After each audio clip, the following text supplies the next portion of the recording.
স্কুলের টিফিনে হোক কিংবা সকালের নাস্তায় পরোটা সুজি কিন্তু আমরা সবাই কম বেশি খেয়েছি এবং এটা আমাদের প্রত্যেকের কাছেই না একটা অন্য ধরনের আবেগ বা অন্য রকমের এক ভালো লাগা অথবা অন্য রকমের এক ভালোবাসা। গরম গরম ফুলকো পরোটা এবং সুজি খেতে কার না ভালো লাগে, তাই না? তো এই যে আম্মু পরোটা বানিয়েছিল এবং আম্মুর প্রত্যেকটা পরোটাই এরকম ফুলে এত সুন্দর লাগে এবং ভিতরে 2 থেকে 3টা লেয়ার মাস্ট হবেই। ওপরের ক্রিস্পি অংশটা তো আমার মোস্ট ফেভারিট।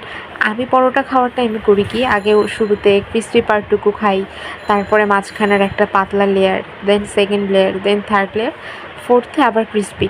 তো আম্মুর পরোটা এত মজা হয় যে যদি কোনো কিছু নাও থাকে অনায়াসে 1-2টা পরোটা শেষ করা যাবে।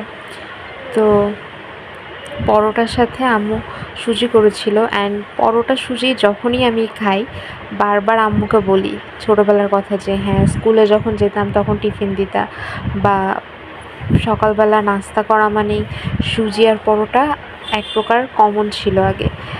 মানে এখন সুজি আর পরোটার কম্বিনেশন না কাইন্ড অফ নস্টালজিক ফিল হয়, এত ভালো লাগে, মানে কি আর বলবো।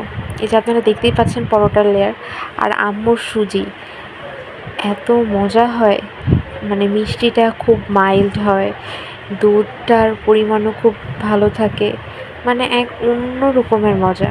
অ্যান্ড ওটার মধ্যে যদি একটু বাদাম কিশমিশ দেয় তাহলে তো কথাই নেই, একদম রাজকীয় ফ্লেভার যেটাকে বলে একদম। তো আপনাদের কার কার পরোটা সুজি পছন্দ কমেন্ট করে জানাবেন, এবং এখনও তা আপনাদের পছন্দের তালিকায় আছে এই সুজি আর পরোটা, সেটাও কমেন্ট করে জানাবেন।